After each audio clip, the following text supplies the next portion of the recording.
नमस्कार।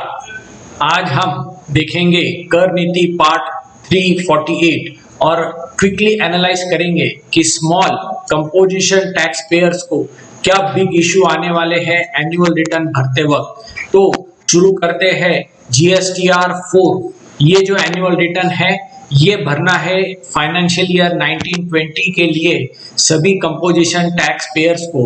और इसके अंदर जो है सबसे मेन वो है टेबल नंबर 4 जहां पर इनवर्ट सप्लाईज की डिटेल देने हैं।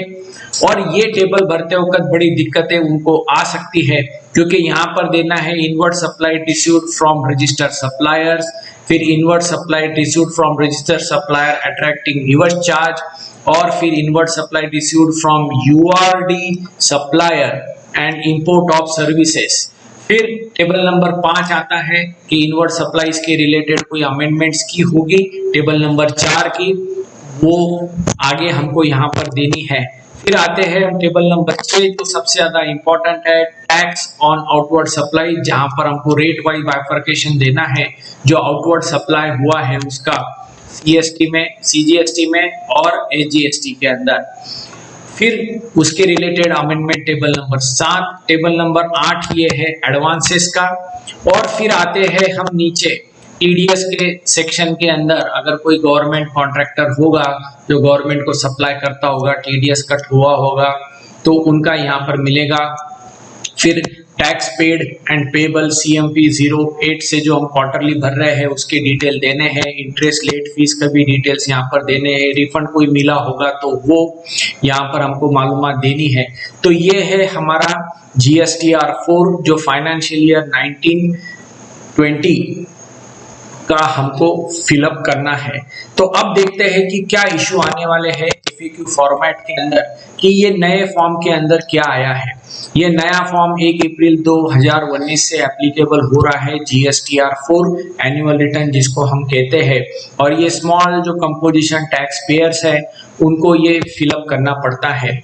अब इसमें सबसे ज्यादा इंपॉर्टेंट चीज है कि क्या दिक्कत आने वाली है ये जीएसटीआर 4 भरते वक्त इनवर्ट सप्लाईज के रिलेटेड मालूमात की। ऑलरेडी हमने फॉर्म के अंदर देखा कि टेबल नंबर 4 के अंदर हमको इनवर्ट सप्लाईज के डिटेल देने हैं from registered supplier other than RCM. अब यहाँ पे देखने जैसी बात यह है कि आईटीसी तो कंपोजिशन वालों को मिलता नहीं है, बुक्स ऑफ अकाउंट्स के अंदर उन्होंने बाइफरकेट नहीं किया होगा तो ये मालूमात देना बड़ी दिक्कत होने वाली है। फिर यहाँ पर रिवर्स चार्ज मैकेनिज्म वाली भी मालूमात देनी है तो आरसीएम की भी एक बहुत बड़ा डिस्क्लोजर यहाँ देना पड़ने वाला है। और फिर एक और दिक्कत वाली बात है वो है invert supplies from unregistered suppliers. तो ये पूरी की पूरी जो परचेजेस है उसको बाइफरकेट करना पड़ेगा, रजिस्टर्ड के अंदर without reverse charge, with reverse charge, और फिर अनरजिस्टर्ड सप्लायर्स के परचेजेस पूरे यहाँ पर डालने पड़ेंगे। इंपोर्ट ऑफ सर्विसेज होंगी तो वो डाल सकते हैं, पर ये ऐसे तो कभी बुक्स ऑफ अकाउंट्स में कंपोजिशन वाले मेंटेन करते नहीं है क्योंकि आईटीसी नहीं मिलता। तो ये बड़ा ही दिक्कत जाने वाला है रिपोर्ट करने से। और इसका टैक्स अथॉरिटीज को क्या फायदा होगा ये भी एक बड़ी समस्या हमको यहाँ पर देखने को मिल रही है। फिर आते हैं हम आउटवर्ड सप्लाईज की मालूमात जो भी सबमिट करनी है जीएसटीआर 4 में, वो हम सीएमपी 04 से उठा सकते हैं। टेबल नंबर 6 में टैक्स रेट वाइज डिटेल दे सकते हैं, रिवर्स चार्ज के पेमेंट के भी सबमिशन हम दे सकते हैं। तो आउटवर्ड सप्लाईज की मालूमात हमारे पास है वो हम दे सकते हैं। पर सबसे मेन आगे आने वाली है हर्डल जो वो हम यहाँ पर देखेंगे वो है जो अनरजिस्टर्ड सप्लायर से परचेजेस है।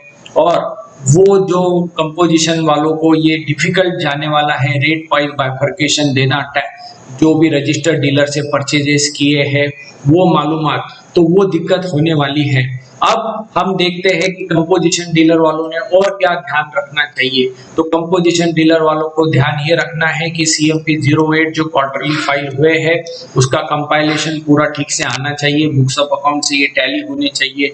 फिर ये एक बार फाइल किया तो रिवाइज नहीं होता है एनुअल रिटर्न।